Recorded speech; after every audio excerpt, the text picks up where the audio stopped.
to Freshly Forever, a podcast that gives you fascinating insights week after week. Here's your host, Vi Kumar.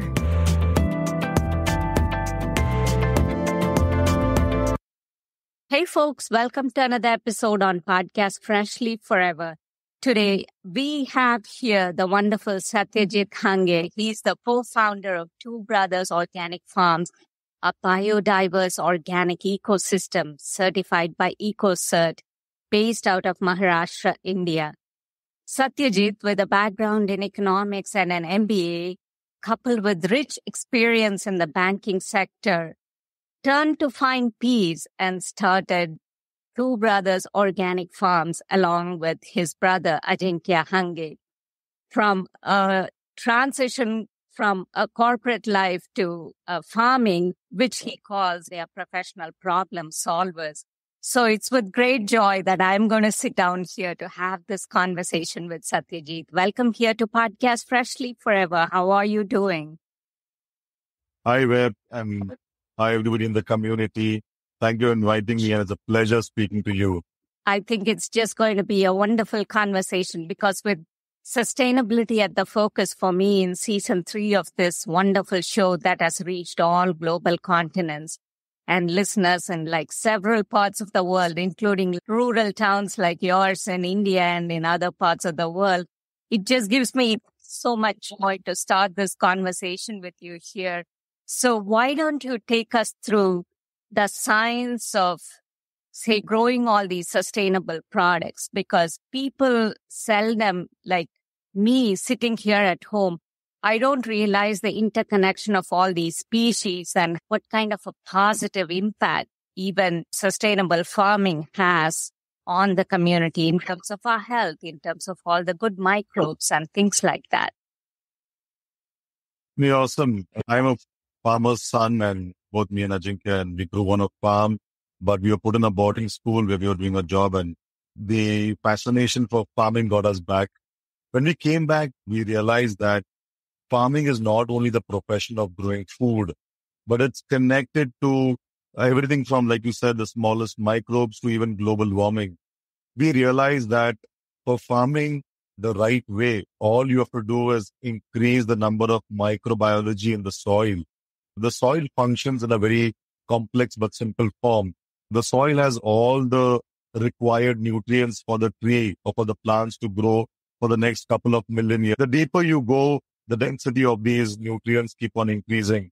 But the form of these nutrients is they are in an unavailable form. So it's like I'm giving you grains to eat. You can't eat the wheat grain directly. You have to grind it, make a flour, bake a bread, and then consume that. Similarly, this unavailable form of nutrient has to be converted to an available form. How do you do it? This is what modern science did not teach us, and especially as farmers, where they recommend using chemical-based nutrients to administer via the soil or via the leaf through a spray and growing plants and food in that fashion. But nature functions very simply. The more the number of microorganisms in the soil, and by microorganisms, I mean your bacteria, fungi, nematode, protozoa, and so many available forms of nutrients to available forms and provided to the plant. And this is a very symbiotic ecosystem. The plant, through its white root, releases an adjuvate, which is a transparent substance. Suppose it needs boron, a micronutrient, it will release an adjuvate that attracts boron, solubilizing bacteria. And this bacteria is then eaten by the fungi, and boron is released and the tree takes it. And this happens in 3 seconds. And that's how plants grow in the jungle without any human interference.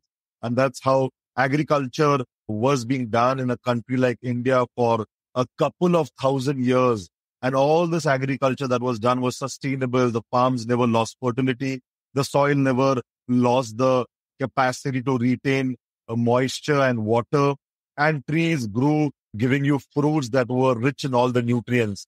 But somewhere down the line, to boost productivity, we implemented what is today called as contemporary agriculture, and in the course administered a lot of chemical fertilizers and killed those microorganisms, burned the carbon in soil.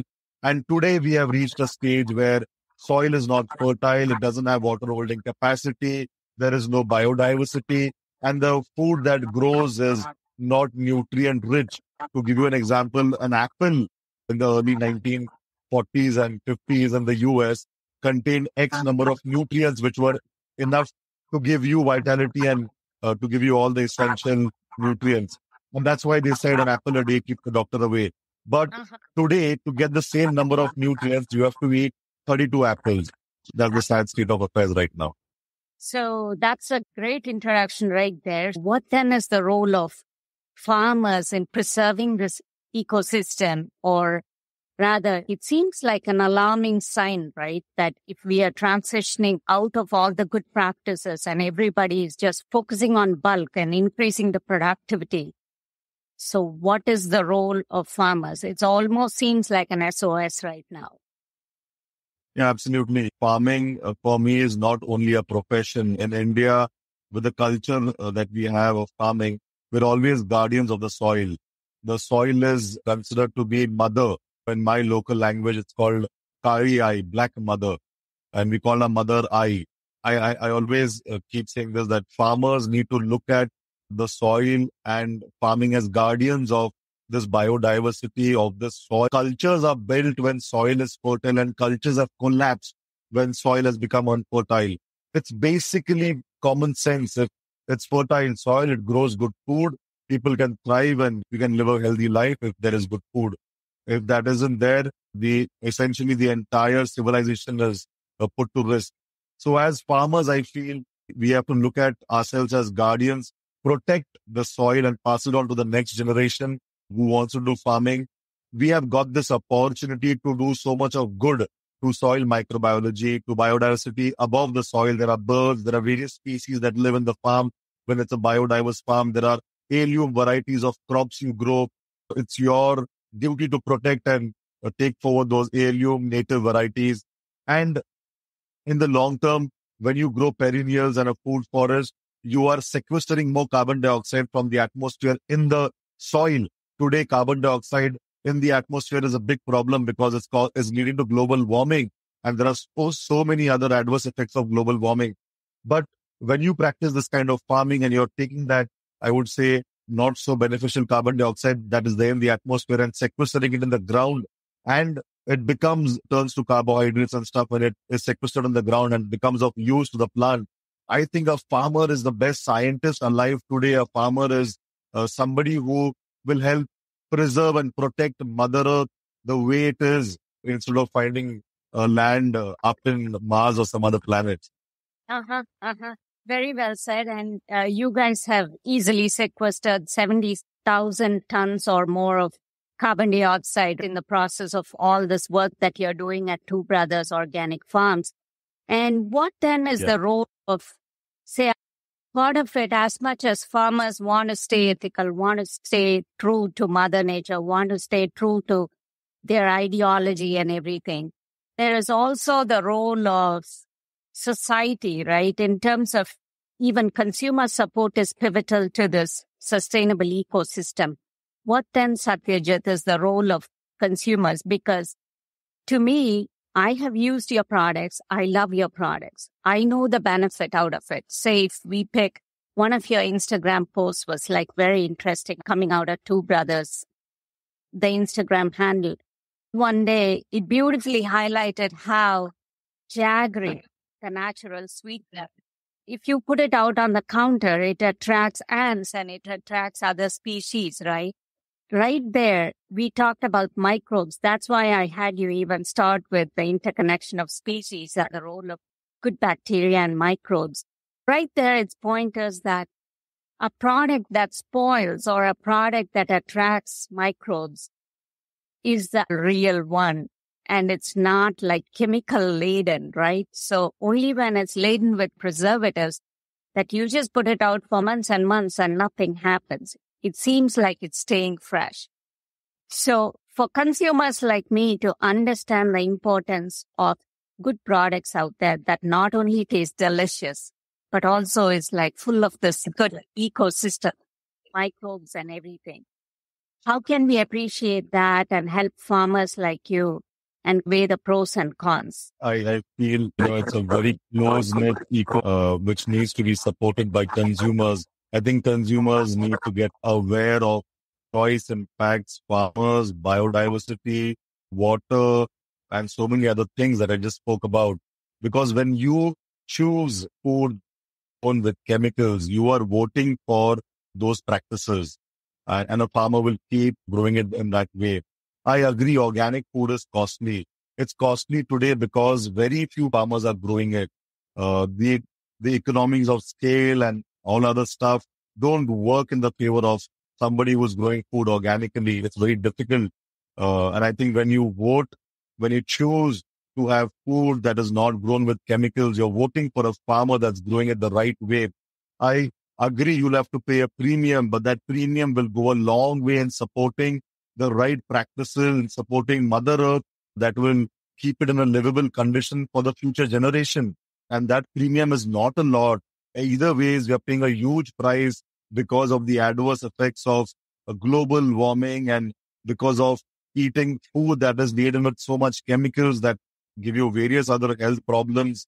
So as a consumer, become aware, choose food that is grown the right way, and automatically farmers will know there's a demand for food that's grown the right way and will shift their practices to sustainable organic practices. Otherwise, there are very few farmers like me, Ajinkya, and the others who we work with in Two Brothers who proactively, without considering the economic benefit or the commercials, have opted to do organic farming.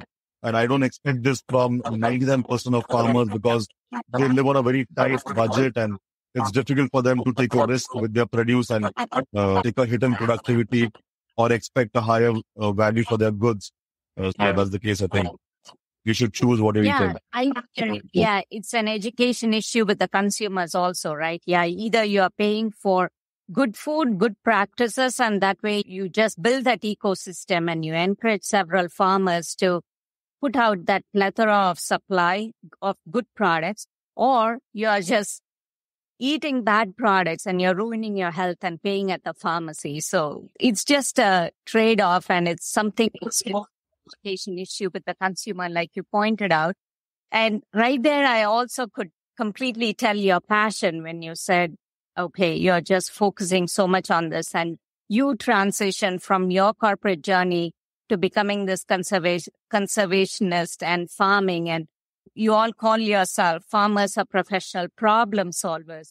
So why don't you take us through your journey, Satyajit? I know you had your own little share of health issues, I believe some back issues and things like that. So what has been the transformation for you, say from that mundane corporate life to finding peace, like you call it? So it's been a different life that I'm living compared to what I was living in the corporate world earlier. Like I said, I'm a farmer's son. I was born in this small village which I'm sitting in. It's a 100-year-old house. It's called a Wada. And I love this. It's a simple place. And we were put in a boarding school in Pune, the nearest town, where we studied from our kindergarten to our post-graduation. I did my MBA and then started working with banks like Citibank. Ajinkya followed same route and worked with a couple of banks. But somewhere there was this vacuum of sorts. Somewhere there was this lull of sorts where we were not enjoying what we were doing. Though if you were getting these fancy designations and a good pay package and stuff, and to get to roam the world, we were not loving what we were doing. When we thought about what we love to do, the answer was farming. Farming in India or even worldwide is not looked as a profession where you evolve to do, where you earn money, where you have social respect. All that is missing in farming today. But since we wanted to pursue our calling, we went to the farm and started farming for the love of farming. I think 2-3 years into farming, we realized that we'll have to sell the produce at the right price. That's when the brand was born so that we can continue with the practices that we are doing. And then the story slowly unfolded to where we have many customers in a couple of countries now and help support over 4,000 farmers at the back end and have turned over 5,000 acres of farms into sustainable farming. That's it. When you said issues when I was working, yes, I remember being in a boarding school and we were good at sport. We were always healthy and played a lot of sport. When I took up a job in a bank, it was mostly sitting and working. And that's when at the age, I think 27, 28, I just couldn't walk a couple of meters. I had this very striking pain in my leg and I was wondering what that pain is.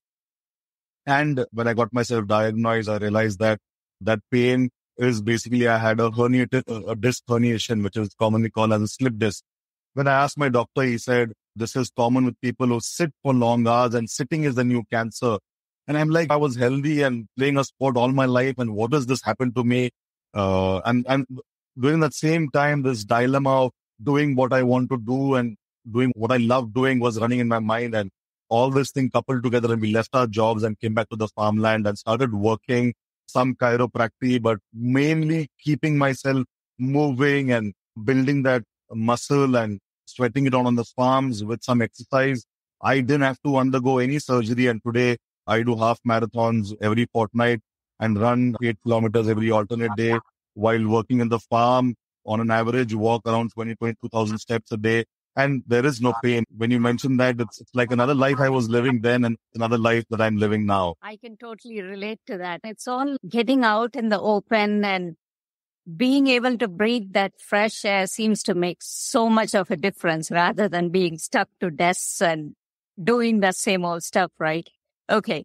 Focusing on this education aspect of making consumers realize even what goes into the whole science of being able to provide sustainable products. And you touched upon it a little bit.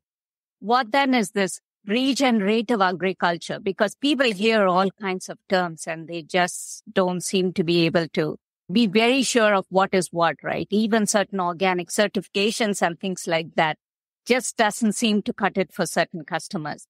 So why don't you take us through all of that and the challenges you as a farmer face in terms of even being able to provide such clean products, Satyajit? We'll be back after a quick break. Did you know Podcast Freshly Forever is on YouTube as well?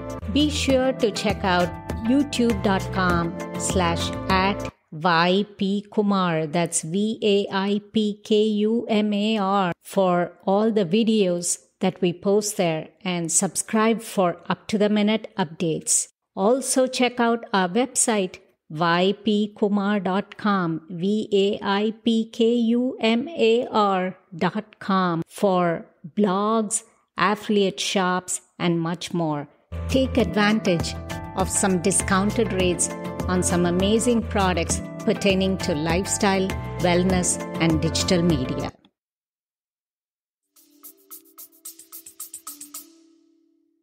Everybody is now familiar with the word organic farming. Organic farming means not using any chemical pesticides to grow food and not ruining soil fertility. But organic farming today allows you to monocrop, to grow only one single crop. Organic farming today allows you to use external organic inputs, which are manufactured in a factory or something, a biological or something. All these are allowed.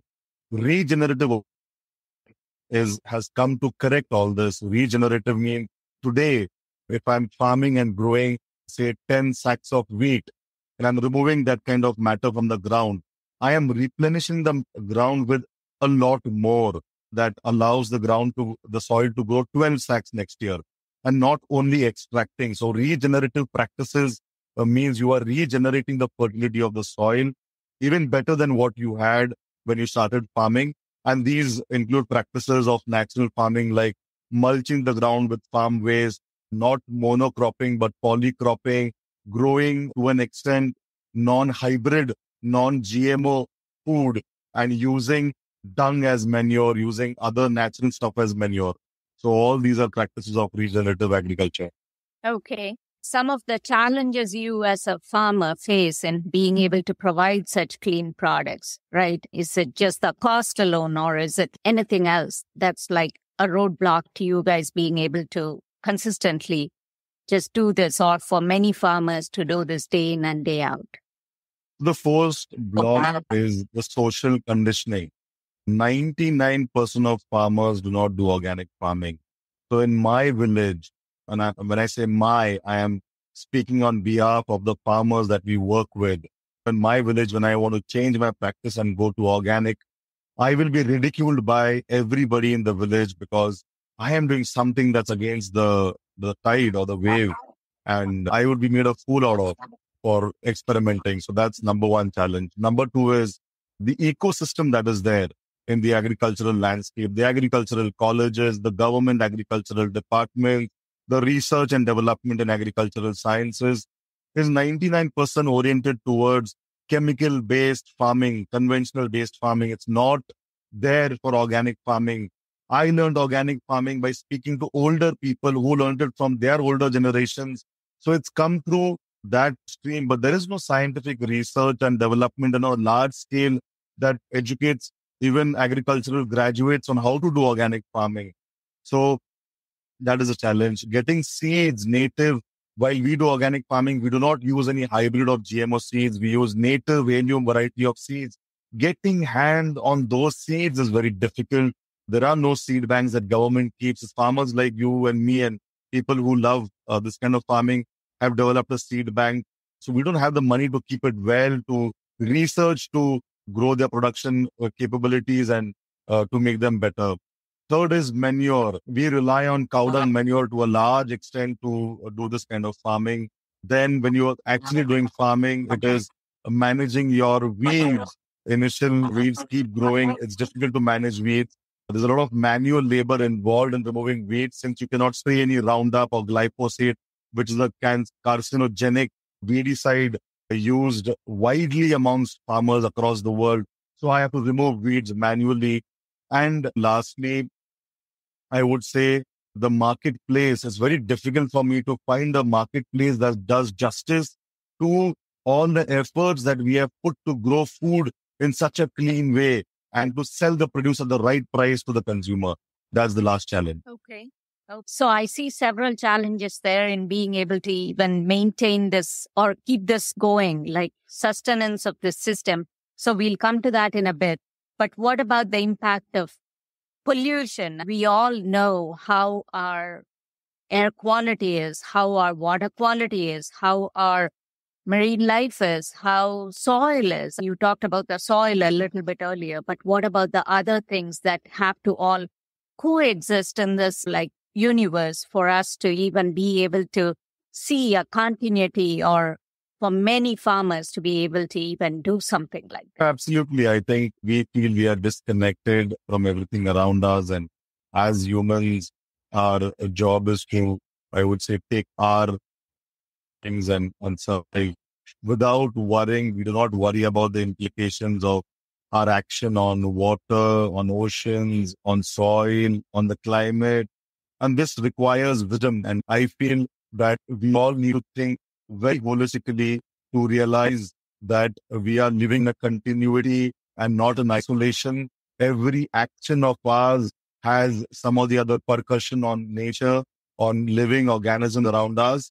And we should be mindful of that fact and live in with that mindfulness. Okay. What about Mother Nature in being able to nurture this entire system and the role of human capital? We all need abundance of rain, abundance of sun, abundance of soil. Everything has to be in harmony, right? Again, how we as humans, how are we impacting that when it comes to all the habitual stuff that we do, Satyajit? And what about even the availability of all this human capital when it comes to just contributing to this sustenance of this ecosystem? Yeah, absolutely. We feel that it will take a long time for the repercussions to show up, but it was not too far when the industrial revolution happened. And it's not too far since the carbon dioxide levels in the atmosphere have gone up. And our generation, but was just like 50, 60 years back since all this started.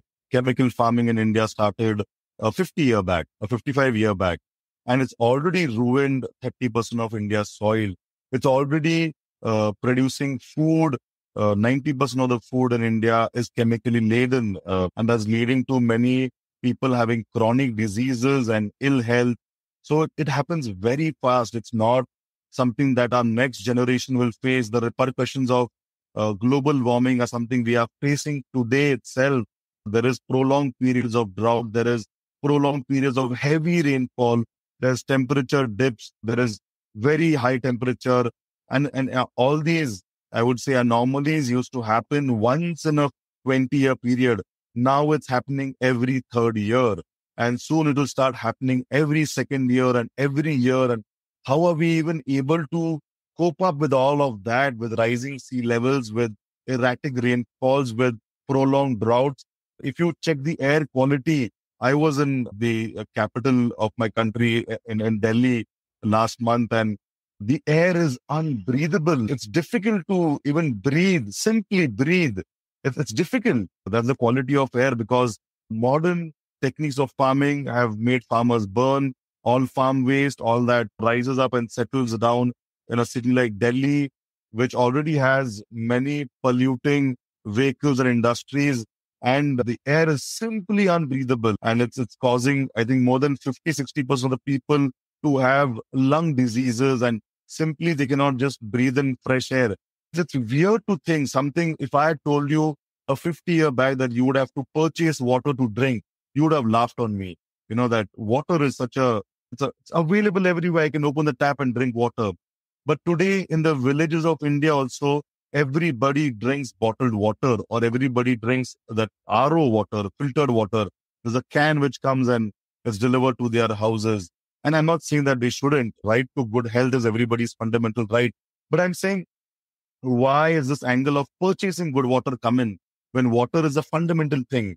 And today, if I tell you that 10 years down the line, you will roam around the cities with an oxygen cylinder, you laugh at me.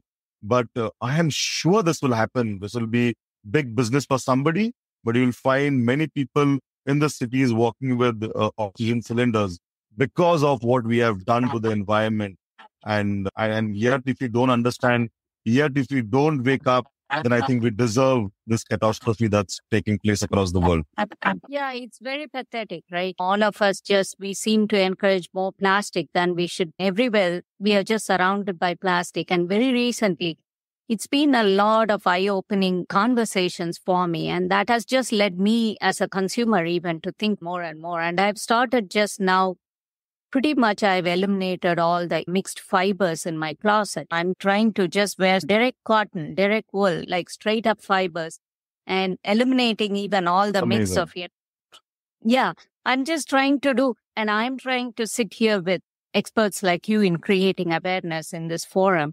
I sincerely hope that people just listen to it and benefit from it, because the whole idea of this program is all about offering actionable insights to listeners. And in terms of, yes, these are the natural challenges that we have all magnified by our actions. But human capital, do you see challenges in being able to preserve and being able to offer, say, A to Z of whatever you are doing? Because farming is still not seen as an avenue. We talked about not honoring nature's rhythm in several ways, and we have just gone against the tide. We have seen both nature's boon and nature's wrath. What about even human capital in being able to just continue to preserve and provide? Your thoughts on that, basically. If you ask me how many percent of people are noticing this and investing time and effort to pursue a business or a livelihood that protects the environment, I would say that human capital, I would call them conscious human capital, is yet very small. It's insignificant. The outside world, the other new age industries, tech are so attractive. And the system is such that nobody is incentivized to actually come and work towards making the earth better. Everybody is incentivized to just dumping on the earth and manufacturing more and consuming more. And hence, I think the system needs to be changed. And there are very few people who will consciously step out and try to build an alternative world and a sustainable world. And those people should be separated. And we need more of them. Presently, there are very few of them who are doing something in this fashion of sort. Okay. And what do you think makes your product line unique amidst all the challenges that we have talked about? So let's just focus on your products and all the wonderful things you do, Satyajit, along with your team. So I think the most unique thing about our product is the love with which we make it. But I'm just kidding. Apart from that, it's unique because it respects the soil. It respects all the microbiology in the soil. It respects the farmer who's growing it. It respects its health. It respects the climate. It respects water usage. It respects heirloom native variety, which has come to us with a genetic knowledge of a couple of thousand years. And ultimately, it respects tradition and culture, because all the products that we make have no additive, preservative, binder, filler, essence, perfume, color, absolutely nothing. When you read the back of pack of our labels, it is 100% pure food. So it respects you as a consumer and your health, and the love with which you make it. That's, I would say, a difference in today's times. It should be a norm, but today it appears like a value addition, which I'm sad. Everybody should be making food in this fashion, and food should just be food and nothing apart from it. And your expansion to global markets now. So, what was it that you saw was glaringly deficient here that made you realize that this is time for us, in spite of all the challenges in being able to even sustain locally and provide all the clean products? So you have just decided to go big. And what was it that kind of caught your eye, Satyajit? I know you were here on a very long trip to the US. Yeah. So, what intrigued me is that over the last 5 years, we have been getting a lot many orders from the US, and we never did any marketing out there. But I know it's costly to ship from India to the US, but consumers are paying for it, and word of mouth was spreading in the US. So we took this 40-day tour in September and October. We went to the East Coast, the West Coast, the middle of US, visited around 10 cities, and met over 1,100 people in person. Every evening we used to have a talk where we spoke on sustainable farming, clean food making, and we had a dinner spread when made with our products. And it was a 3-hour interaction with consumers. Along with that, we also visited many of the Whole Foods, the Costco's, the Walmart, the Erewhon's, the Trader Joe's, saw the entire market space. And that's when we realized that why the state of health in the US is so bad. Because the food that you get is not real food. There is so much of other stuff, and science has gone the wrong way and added all these extra stuff and made food which is not food. And actually, food should be like medicine. But when we make food in India, the way the products that we are making, like ghee, jaggery, wood pressed oils, and everything, it's a traditional 1,000-year-old technique of making food. And we find there's a lot of value in taking this tradition and culture of making to us and serving them with this good food that's like medicine. Okay. And even here in the US, did you see that customers are still completely blank and they don't realize what they are eating? Yeah, that is glaringly clear. Majority of them are not aware of the food they're consuming, and they are illiterate to reading labels and to studying or researching about the food they're consuming day to day. Mhm. So, from that standpoint, how is this dietary and lifestyle practices going to impact our ability to have a sustainable lifestyle, Satyajit?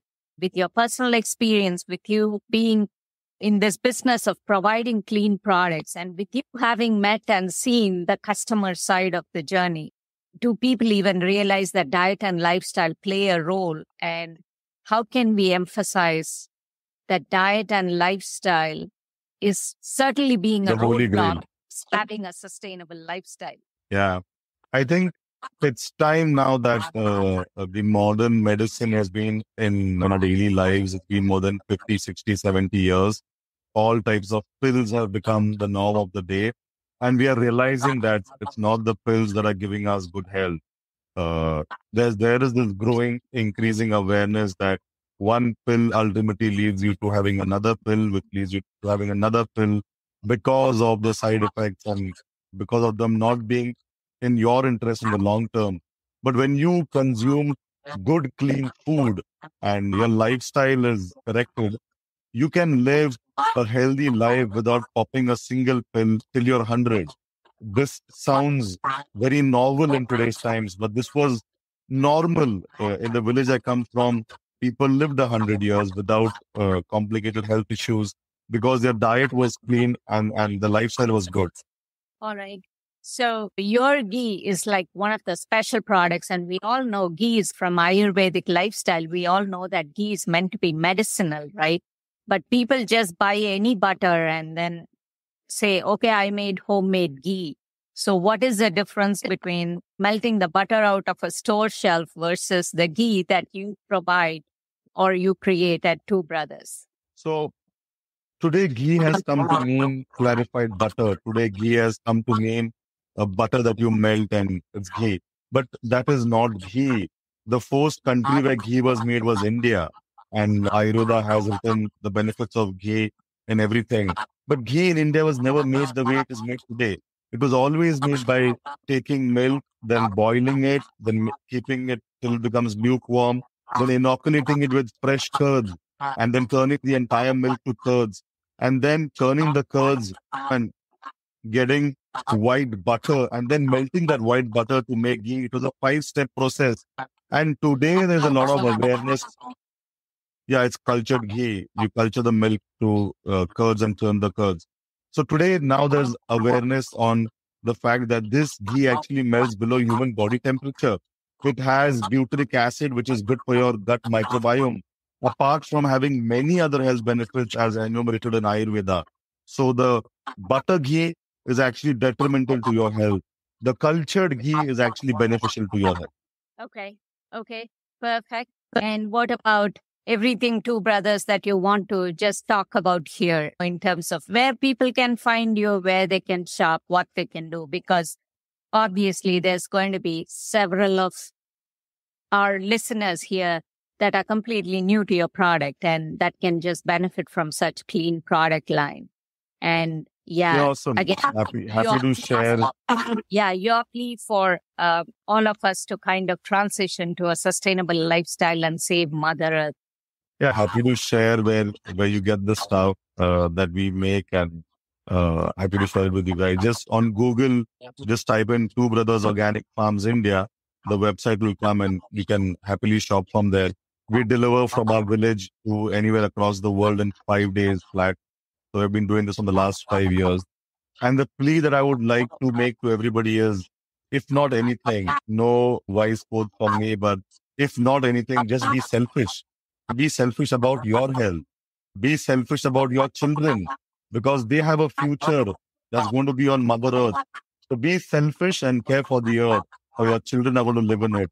And be selfish and eat good, clean food, because it is the body that is the only thing that accompanies you throughout your experiences in life till your death. Yeah. Well, I would like to add that be selfish about, turning the money that you make to buy clean products, because, that's what matters. At the end of the day, your health is your precious wealth, and that's what matters the most. And so we all need to be selfish, not just about money, but mostly or mainly your health, right? So thank you so much for this fascinating conversation. I know you and I are sitting miles apart to have this wonderful conversation, and amidst all the challenges of technology and Wi-Fi, sitting in places where even technology has penetrated today, that's just fascinating. But thank you so much, Satyajit, for taking time to be with us today, and I really appreciate the conversation. My pleasure, Web, and all the best to what you do. Heartfelt wishes. The world needs more people who protect sustainability and promote it. Thank you for inviting me. Sure. And I really look forward to the day when I would get to come see your farm in person and meet with you all and enjoy the work that you all do. Thank you so much once again. My pleasure. Thank you. Listeners, as always, follow the podcast, rate the podcast, leave a review from your podcast app of choice. Follow me on Instagram and YouTube at YP Kumar. That's VAIPKUMAR for all things digital media and lifestyle. Until next time with yet another interesting guest and yet another interesting topic, it's me, Vi, saying so long.